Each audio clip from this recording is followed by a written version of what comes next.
So starting off, you may have seen, and I'll just share this again. Um, I cannot wait until we don't have to use this anymore. You may have seen that we have a new login screen for the app. Are you seeing this? Just making sure I'm doing that right. Okay.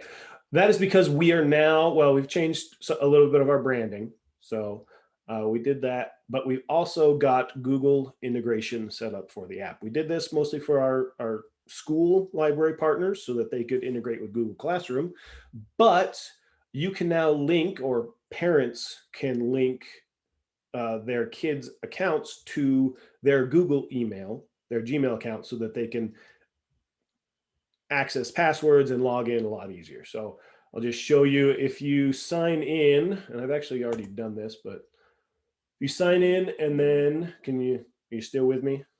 Okay, good. Zoom does weird things to me sometimes.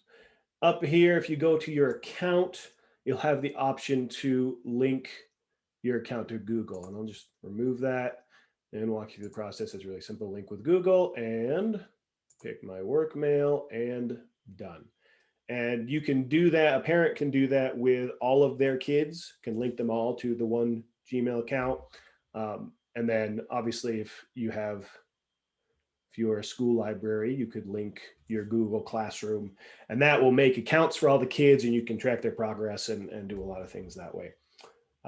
So that's why the login screen has changed. And there will be, once we are done with the curriculum update, which our deadline is June 1st, and we're going to make it, we are going to update all of the training materials that we have so that they reflect the myriad of changes we've made to the app since we made those training videos.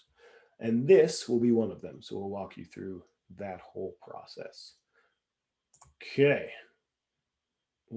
Any questions about that? No? All right, summer contest. Very exciting. Starts next week, June 1st. And we tried to, let me pull up my, no, that's not the one I want. We connected it with the summer reading theme, the Tales and Tales this year. And we went with,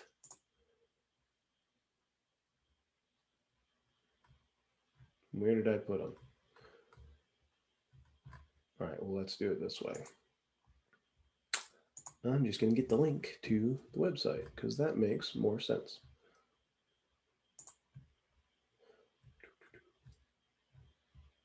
If I start just talking to myself or whatnot, it's because I've been making tutorials on Scratch projects all week, and that gets me a little loopy sometimes. So here we go. Let me open this up. And this is the website for our challenges moving forward. Okay, and I'll put that link in the chat for you. Well, I'll try. Why do they keep hiding things on me? I'll put that in the chat in a minute. So, Summer Animal Adventure is one of them. Is the name of the challenge. Story is that Dr. Lunar, our new villain in our curriculum, has deleted the website for the Prendopolis City Zoo, and we need the coder to design some content for the new website when they get it up and running. There are two different missions. They can either create an animated adventure featuring animals, or they can create a web page to tell, give information about different animals that you might find at a zoo. As always, we're giving away prizes to the best projects in the 8 and 12-year-old and 13 to 18-year-old divisions. We've had some fantastic projects come out of these contests that just blow us away when we go to grade them. So really excited to see what the kids can put together. Really hope that you'll be able to kind of integrate this with your summer reading a little bit and really get the kids excited. Where'd it go? Registration is on this website, and I've been sending out emails and will continue to send out emails to the coders and their parents to get them to register. We've got kids registering already. which is great. But what we will need from you, as always, is to help kind of promote it in your code clubs and in your libraries. We do have, where do you put it? Luke, where'd you put the... Well, we have a resource kit that I'll be sending out to you guys with all of these graphics on them, some other information about promoting it on social media and suggested posts that you could make and when, and just some other resources for you. That, oh, there it is. Access the marketing information kit right there. So in here, we have a printable bookmark with information about the contest. And then we have your media toolkit that just tells you all about the different messaging you can use and when you might do that and the dates. And then the graphics are also here. Let me go back.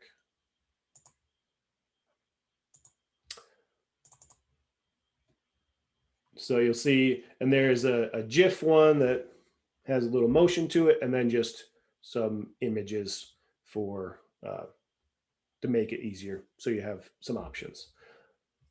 Feel free to use those and use them all over the place, because the more kids we get involved, the more awesome projects we see, and excuse me, the better use your libraries will get out of the app. And as things start opening up and hopefully we get back to more and more regular programming, this will be a great way to just kind of promote this service for the hopefully very near future to get kids coming in. And then I don't actually have any graphics about it, but just like last summer, we will be hosting starting in a couple weeks, mid-June. Figured give the kids a week or so to decompress from school.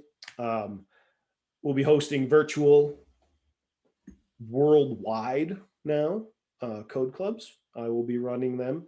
So I'm sending out links to the coders. I've sent out the links to you guys as well, and I'll continue to do so that you can share them. That will run every Thursday. I think I'm planning at about 1 o'clock my time, or noon my time. I've sent that email out, but I will, well, actually I've got that here. Let me just get you the exact dates. Happy Friday. There we go. No, it's not an hour. Okay. Bear with me. Here we go. I just want to see it. So it'll be Thursdays at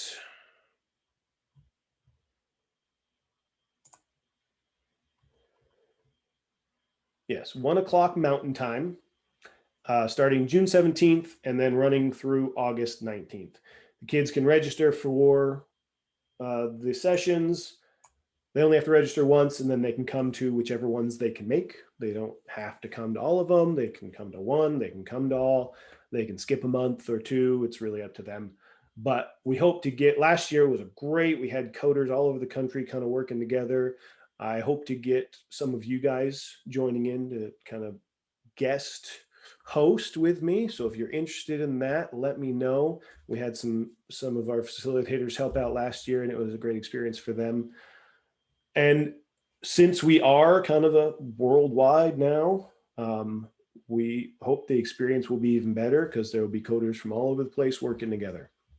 And that'll give them opportunities to work on the project, opportunities to share other projects that they're working on, and just kind of have that extra experience. So we're excited. Hope you guys are too.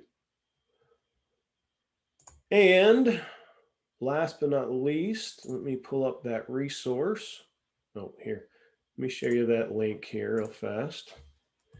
So this is the contest website. There we go. I don't know why. You didn't need that last part.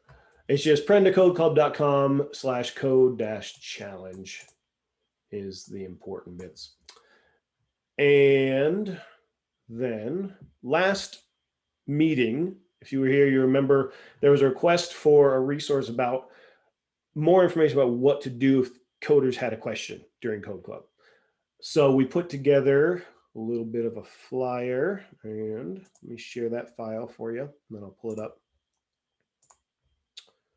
Okay.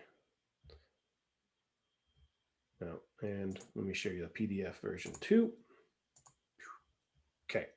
Use either of those that you like, and I will. Do I have it? Oh, I gotta find it.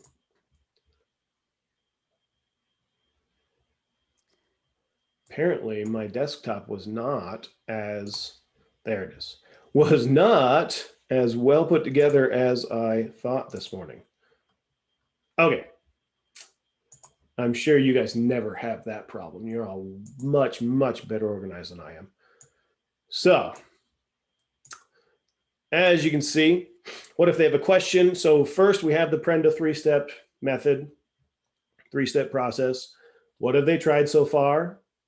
And this is a good time to review the tutorial that they're working on. Sometimes the answer is there and they just missed it. Who else have you asked? And this is great. Gather the other kids around, see if they're working on the same project, if they've already completed that project or solved that problem, get them working together. And then if that still hasn't solved the problem, let's figure this out together. And this is where the resources come in. Now, we've redesigned the curriculum to focus on Scratch and Replit. So in Scratch, there are 3 different kind of places I would recommend going. First, you can search the basic Scratch tutorials. Those are built in and designed by the people who've designed Scratch. They will walk you through some basic processes. Yeah, drink. Thank you. They'll walk you through some basic processes. They're really great for the kids to get started, kind of get their feet wet. If that doesn't have it, a lot of coders on Scratch, if you're not familiar, have made tutorials themselves on Scratch of how to make projects on Scratch. They're really cool. And you can just search at the top of this screen in Scratch. There is a search bar, and you can search for platformer game, platformer tutorial, something of that sort. I would start by searching for a similar program or similar game to what the coder is trying to design, because then they have to dig into the code and explore it and see what they're really trying to solve. That makes them work for it a little bit and learn a little more. And then if you can't, you can search for the tutorials, and there are lots of coders on Scratch who will walk you through all sorts of problems. And then of course, Scratch has its own forum where you can look for answer or questions that have been asked and answers that have been given in that form. And I've had, when I first started Scratch, I couldn't figure out why my clones weren't cooperating. And it was because Scratch only supports 300 clones in any given program at any given time. So you have to delete them in order to keep them generating. And I found that in the forum. So it's a great place.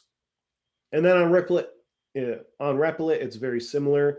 You can start by searching for tutorials that other coders have designed. And then they also have a forum with lots of users contributing questions and answers and feedback. And then last but not least, and this is what started it, because the 3-step process originally said, let's figure this out together, and it sent you kind of to Google. So that's a great place to start. You're all librarians, so you know how to do a kind of focused search, and this is a great time to do that. I would recommend, there are a lot of great tutorials on YouTube. There are some other websites like W3 Schools that have a lot of information about coding. They're a little dry, that's why we don't use them a whole lot, but there's a lot of information there that you can parse. And then try your library's collection. This is something I always like to do when I was running code clubs, is I would have all the books I could find about Scratch or about different coding languages, and we had a bunch of them. And I would put them on display during code club and say, if you don't have a project to work on, or if you're not sure what to do, grab one of those books and dig through it. And I'm sure you can find the answer or find some inspiration. And that gets, kind of connecting everything in your library with Code Club as well, which I know we all love to do. So this is available for you. Save it, use it, share it. It'll be on our website in our knowledge base soon, I believe. And hopefully it'll be helpful. I have a question, Ryan. Yes, now is the time for questions. Okay, so about those summer sessions from June 17th, can you tell me a little bit more about that? Can I just invite all the coders from my library to participate? Absolutely. So all the registered coders in our system will get emails, but you guys should invite them as well. And you'll get the link. When am I scheduled? I think I've already sent it out once. I'll send it out again. Do you have a graphics package for us to share that on social media or no? I can put some together. We don't have one for that. We may have had them from last year that I can send you. Just a singled out ping is good, probably. Yeah, just something simple. Absolutely, I can do that. Thank you. But I'll be sending out the link to register for the Zoom sessions because it'll be on Zoom. And you guys can share that and invite your coders to register. And the more kids we have, the better. So I think it looks like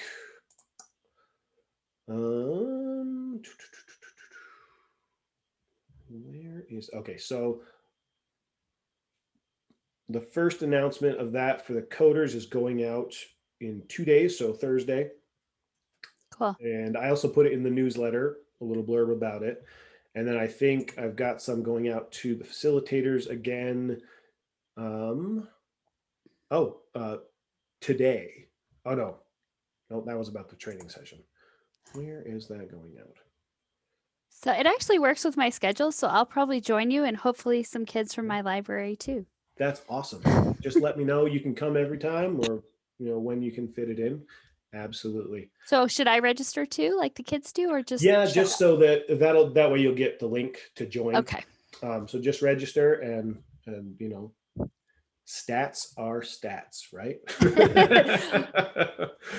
Excellent. Yeah, we're excited for that. It'll be my first time doing a program with kids in about a year now. Oh, that's sad. But I'm very excited. Any other questions about any of that? I kind of just dumped it all on you. So will there be plans to continue the virtual option beyond summer? From us, it'll depend on kind of how summer goes. If there's a lot of interest in continuing it, absolutely. I'm more than happy to do that.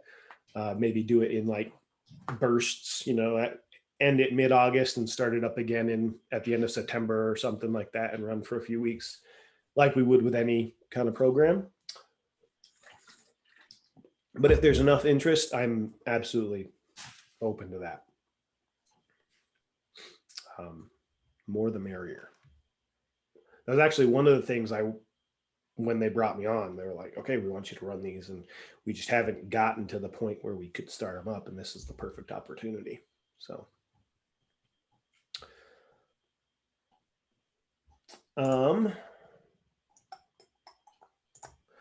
If there are no more questions about that, I'm going to ask you the question.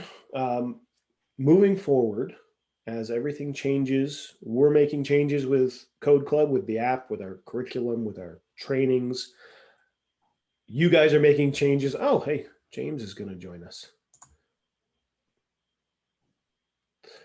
You're making changes as things become more open and possibilities open back up. So moving forward with all of that, what kind of ideas and goals do you have for your Code Club subscription? Obviously, it represents an investment on the behalf of your library, not just purchasing the software, but training your staff, scheduling time for the programs, scheduling all of that. So I imagine you have some thoughts. I thought maybe we'd share them and talk about them and kind of brainstorm a little bit. James, welcome. Can you hear us? I don't know if he's completely logged in yet. All right. Well, would anybody like to lead off? Anybody like to share some ideas?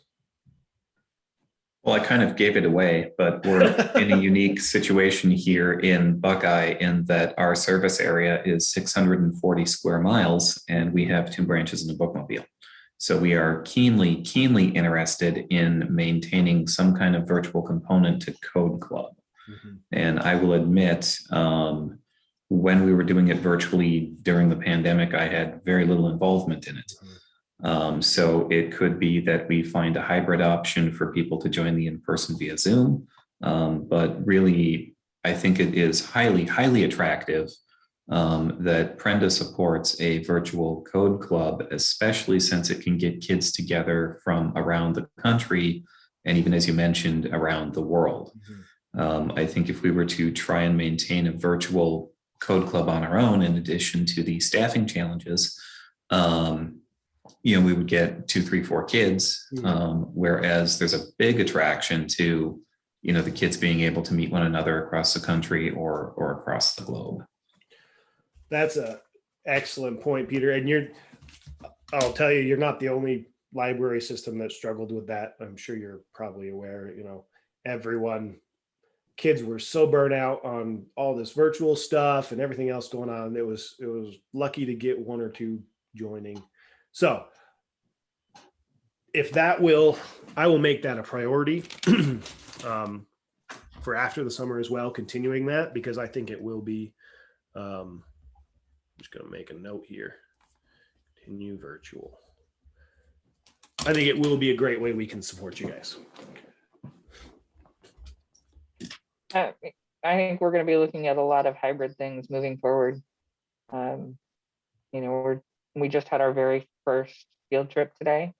It was a day in the makerspace. It was a prize for summer reading 2 years ago. So that's what Rochelle was saying. Yeah. But I think that hybrid moving forward is going to be really important. I don't think pure virtual is something that the kids are into right now. They're just so zoomed out. But I think that virtual option will be more appealing, next year when they're back in person. Well, and it gives them the opportunity if that's exactly what works for them. So, right. Absolutely. And, if it's, we've got people in square one doing it, as well as a couple people dialing in from home, they can still be involved in it, even if they don't have transportation or whatever. Yep, absolutely. I think that's a fantastic idea. James, can you hear us now? Yes, sorry about that. I was having some difficulties. Not a problem at all. I see you guys, it looks like you're in your makerspace as well. Yeah, adjacent, but it's a picture, but yeah. Oh, okay. We did some introductions at the beginning. Why don't you real quick give us your name, your library that you're from, what you do there, and the book you have read the most times in your life. Oh, okay. I'm James Whitehead. I work at the Benbrook Library in Texas here. And I'm the STEM coordinator / instructional designer. I do a whole round of things wherever I'm needed, kind of thing. But I also run the makerspace. And the book I've read most times is probably it's probably let's see, there's a few. I would say The Great Gatsby, probably. That's probably for various reasons, but yeah. Very nice. We had Lord of the Rings and Ender's Game for me. We had Harry Potter. We had Old Man and the Sea. We had Trina had a kid's book that she read to her kids over and over and over again that she recited for us. And Rochelle, what was yours again? I know. Oh, Liz remembers. It was the Miss Peregrine's, That's right? right. The creepy one. That's right. That's right. Oh, so close. Yeah. I almost had them all. So we've covered a lot, James. I'll send you the video recording of what we've talked about, as well as the resources afterwards. Right now, we're just kind of talking about goals and ideas for code clubs at your libraries moving forward. Peter was talking about how he thinks a Prenda supported virtual club, which we're going to be running all summer, would be great to continue into the fall, just to give extra support to you guys and your programming. And I think that's a wonderful idea as well. So we're going to make that a priority and work out the kinks this summer and make it just kind of a standing thing. I do have one question y'all may have Yeah. hit on. Is there a way to like talk within the Prenda app kind of thing? There is a forum that we've built in. It doesn't have a whole lot in it yet because it hasn't been active for a while. But that is, where is my, there it is. Okay. I mean, is there a way for like the students to talk to me or vice versa other than through email? Yeah, well, you could give them, let me pull up the forum for you and just show you kind of where that's at. Theoretically, that is the function that we wanted in the forum. We're still working out the kinks on that. Let me share my screen real fast. And share. Okay, so in the Code Club app, if you select a workout, and then I believe in the question mark, you'll see if you're still stuck, click here to check out the workouts discussion on our community forum. So this would be a place where we would get notified if they had a question, and then theoretically they could share feedback with each other as well. In terms of sending messages directly to you, you can, as an admin, send messages to them. If we just pick no, I thought I picked one of you. There we go. You would be able to, well, if I picked one with coders, you'd be able to send messages to the various coders in your group that are registered for a program. Oh, okay. Maybe if I pick a different one, we can find one with Stargazers Academy. Man, this list just gets bigger every time I come in here. It's a good problem to have. Let's see what Pima's up to.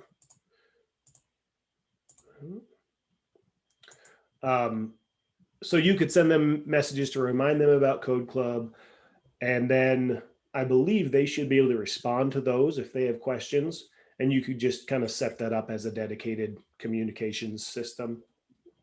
We don't have like a messaging system built in. I might pass that on to our developer and just kind of float that idea and see if we could do that, or if we could build that into the forum, just a way for coders to talk with their facilitator. Okay. That would be good. That's a great idea. Let me get you guys back. Okay. I wanted to share one. I spoke with a facilitator from, I think she's a library director from, and she's going to join us. She couldn't come today, but next month or the month after, she's going to join us and talk about this more. But from the Gravette Public Library in Arkansas, looks like. And she's talking about doing a Families That Code program. So expanding it to the whole family. And I thought that was great for a lot of reasons. Obviously, you know, anytime we can involve the whole family, it's fun. But I always got questions from teens. When are you going to start a teen coding group? And I just didn't know how much interest there was going to be. We got a lot of questions, but they were kind of, hey, yeah, when you start a teen program, let me know. And you know how that goes. We've all been there. And I also got the same thing from adults. When are you going to do this for adults? So I thought that running a families who code, starting with the families of the coders who are already coming, would be a great way to gauge that interest from the teens and from the adults, and see if you could branch out to the different age groups. So she's going to try that. They are actually going to restart in-person on-site clubs in August, which is fantastic for them. And once she's tried the families who code, she's going to give us kind of a report and let us know how it goes. So I'm excited about that. Apparently it's dry in my office today. Any other thoughts on that, on goals you might have? I'll tell you, my long-term goal, once things get a little bit back to normal, is for every library to have at least one in-person meeting a week with at least, well, hopefully 10 kids who will show up regular. That's my goal. I think that's a goal we can obtain. If we're doing that, that'll be hundreds of club meetings every month and thousands of kids signing on and working on these projects and communicating with each other. And it'll just be a great network for them and for us. So we're working towards that. We're getting a little bit closer every month. And a lot of that is because of the hard work and dedication we get from you guys. So thank you. You're fantastic. I know the job you do is not always easy and not always fun and not always as noticed as it should be. So thank you for what you do.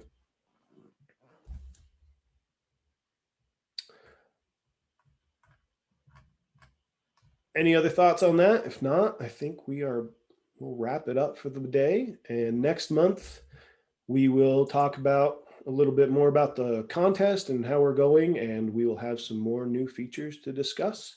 And if you have anything for future discussions, for future training sessions that you'd like to cover, please shoot me an email. Put that in the chat. Right. I'm curious. Oh yeah, go ahead.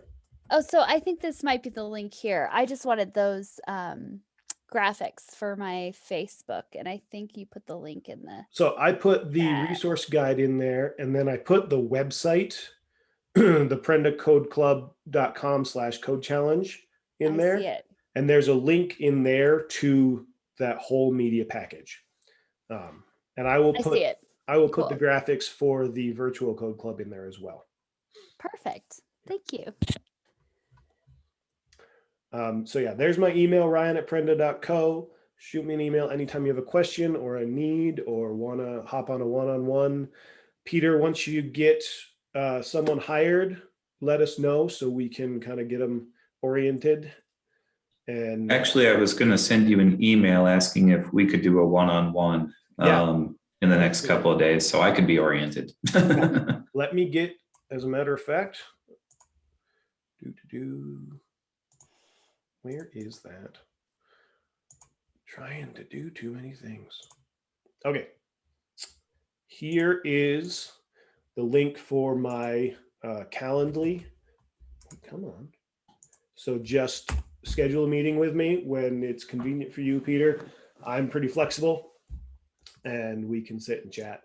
And that goes for all of you. If you ever want to meet and talk about stuff, just feel free to schedule something and we'll talk. And even if that's just talking pie recipes or books because you need to decompress, I got it. I get it. And James, I'll send out the recording once I get it polished, as well as the chat, so you get all that. All right, guys, thanks for coming, and we'll see y'all next time. Have a great day. Thanks for your time, Ryan. Thanks. Absolutely. Thank you. Bye. Bye.